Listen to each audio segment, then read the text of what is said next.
سلام بچه ها، وقتتون بخیر باشه.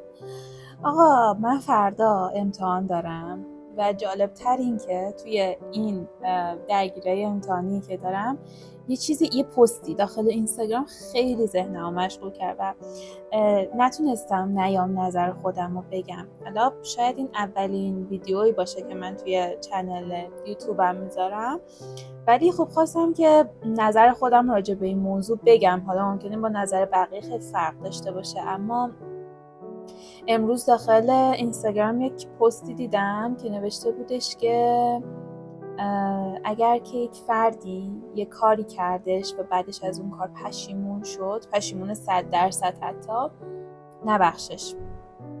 ببین، میدونم الان ذهن خیلیاتون رفت سراغ خیانت و مسائل اینچنینی.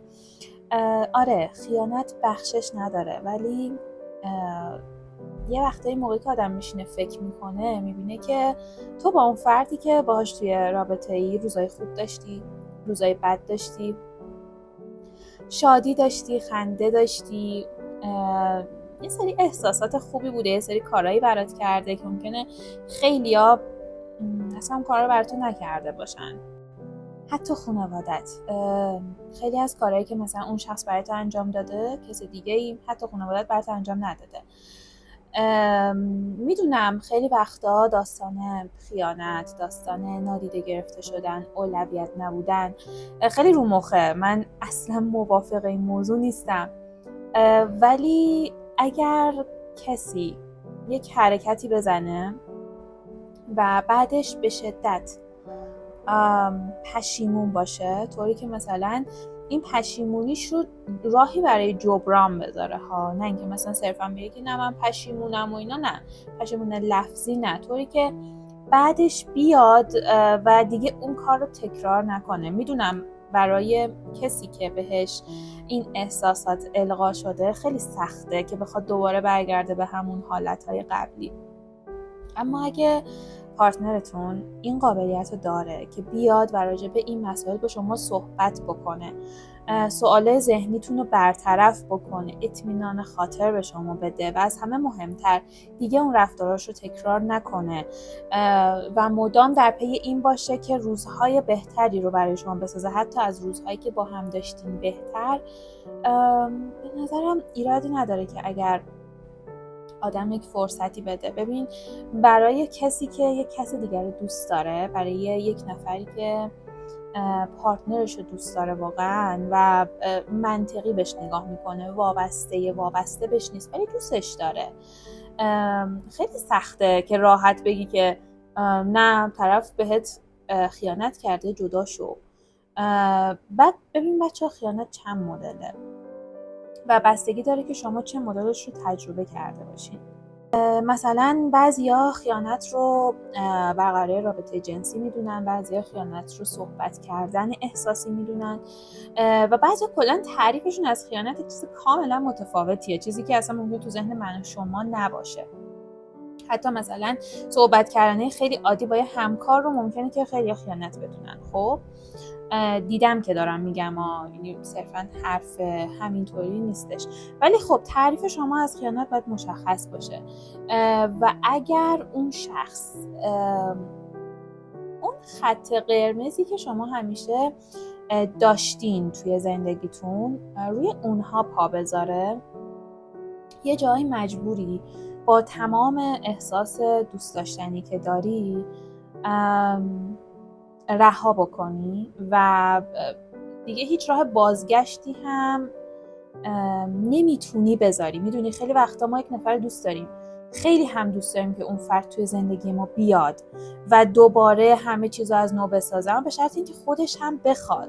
میدونی یه وقتایی هست طرف میاد یک کار خیلی کوچولویی برات میکنه، دلتو دوباره به دست میاره و دوباره همون کارشو تکرار میکنه و تو وقتی که دفعه اول بخشیدی، دفعه دوم بخشیدنش دیگه خود میدونی دیگه کار خیلی مسخره‌ایه.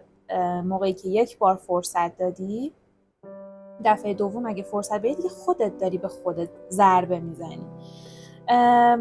من میگم که اگه دو نفر واقعا همدیگر رو دوست دارن و یه سری موارد اولیه مربوط به رابطه رو رعایت میکنن، مثلا احترام گذاشتن، درک کردن همدیگه، مثل احترام گذاشتن به خانواده و خیلی از مواردی که حالا تو هر رابطه‌ای متفاوته.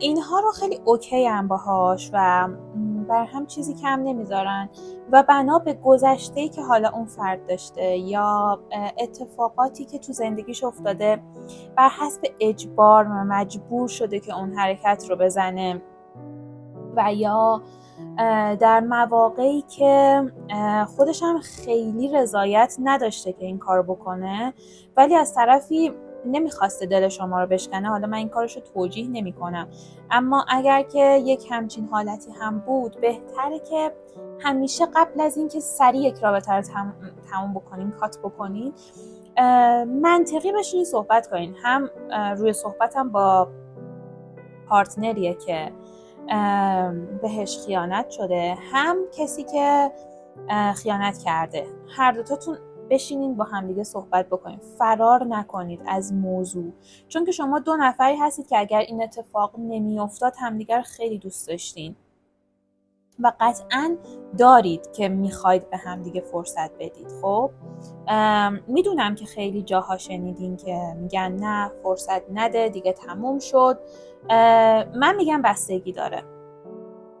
بستگی داره چون که دوست داشتن آدما لولاش مختلفه. اگه مثلا تو اول یک ارتباطی هستی و طرفی همچین حرکتی داره میزنه، خب کاملا مشخصه که تو اصلا مهم نیستی توی اون رابطه، وگرنه سعی میکرد که توی 1 سال اول تو رو بیشتر بشناسه تا اینکه بخواد یه همچین حرکتی بزنه، بخواد خیانت بکنه. در این حالت میگم اوکی، میتونی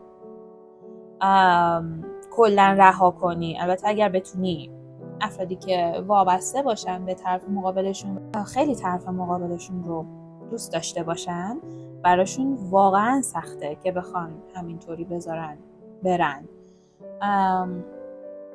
میگم که به این موضوعات توجه بکنین، همینطوری ازش نگذرین و اینکه دوست داشتن دو طرفه‌ای که شما دارین تجربه میکنین ارزش خیلی بیشتری داره و به نظر من، یعنی نتیجه که میخوام از کل حرفایی که به شما زدم بگیرم اینه که به هم دیگه فرصت بدین، ولی فرصت همینطوری نه، صحبت کنین، مسئله رو حل کنین. ببینین تویی که مثلا بهت خیانت شده یا مورد بی‌توجهی قرار گرفتی، چه کارهایی کردی که این اتفاق افتاده و کسی هم که این کارو کرده و بعد بیاد و به پارتنرش بگه که چرا، چه کمبودهایی داشته، چه چیزهایی میخواسته از پارتنرش دریافت کنه و نکرده و رفته سراغ یکی دیگه.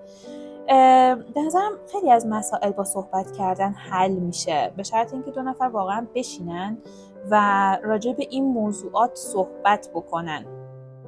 من نمیگم بخشیدنش یه پروسه خیلی راحتیه، اصلا راحت نیست و یه جورایی هندل کردن این موضوع خیلی سخته. حتی عذاب وجدانی که شخص خیانت کننده هم داره، من نمیگم او هم خیلی در آرامشه، اگه واقعا طرفش رو دوست داشته باشه حس عذاب وجدان بهش دست میده و اون احساس عذاب وجدانه هم من نمیگم احساس خیلی آسونی راحت میتونه بذاره کنار، ولی جدا از این که مرور اون اتفاق میتونه خیلی ناراحت کننده باشه، اگر شما صحبت کردین و به یک نتیجه رسیدین، به نظر من رابطه‌ای که واقعا عمیقه ارزش ادامه دادن و صحبت کردن با راهکار رو داره. و در ختم کلام این که اگر شما دو نفر پارتنرایی هستین که یه همچین اتفاقی رو تجربه کردین و همدیگر رو بخشیدین، از همین جایی که دارم با شما صحبت میکنم میخوام بگم که هوای همدیگر رو بیشتر داشته باشین، چون که زخم زده شده و این زخمی که زده شده نیازمند یک دوره نقاهتیه که شما باید به هم بدین. اگر که رابطه عمیقی دارین و تصمیم گرفتین که ببخشید، این بخشش رو همراه با یک سری احساسهای خوب، یک سری راهکارهای درمانی. چون که توی روابط کسی که درد میده، اگه دو نفر واقعا همدیگر دوست داشته باشن، درمان هم واقعا همون شخصه. و اگر که همون شخص تلاش بکنه همه جوره با پارتنر خودش بمونه و اون شیطونی ها، اون انتقام ها، اون نگرش هایی که باعث شده که بخواد خیانت بکنه، چه به عمد چه به غیر عمد، اگه که واقعا پارتنر تو دوست داری، اگر که واقعا براش ارزش میذاری و اگه واقعا به هم دیگه یک فرصت دوباره‌ای میخواین بدین، به این موارد واقعا توجه بکنین. چرا انقدر من اصرار دارم که بشینین با هم دیگه صحبت کنین؟ چون که متاسفانه توی جامعه ما صحبت کردن خیلی کم اتفاق میفته توی روابط و همه انگار دنبال این هستن که فقط فرار کنن و تقصیرها رو گردن یک فرد دیگه بندازن. اما اگه هر کدوم تقصیرهای خودشون رو قبول بکنن، راهکاری پیدا بکنن برای اون مسائلی که حالا برشون پیش اومده، ارتباطشون از قبل میتونه خیلی عمیق‌تر بشه و خیلی بهتر بشه.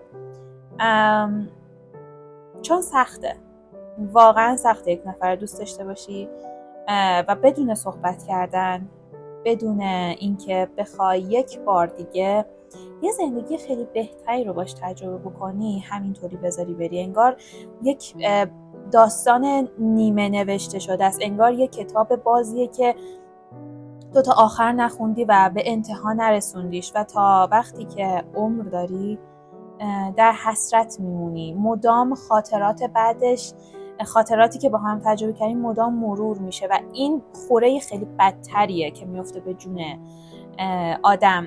و به نظر من این خوره هایی که میفته به جون آدم ارزش اینو نداره که یک ارتباطی که خوبه از روی وابستگی نیست و دو نفر با هم دیگه اوکی هم و بنا به شرایط این اتفاق افتاده.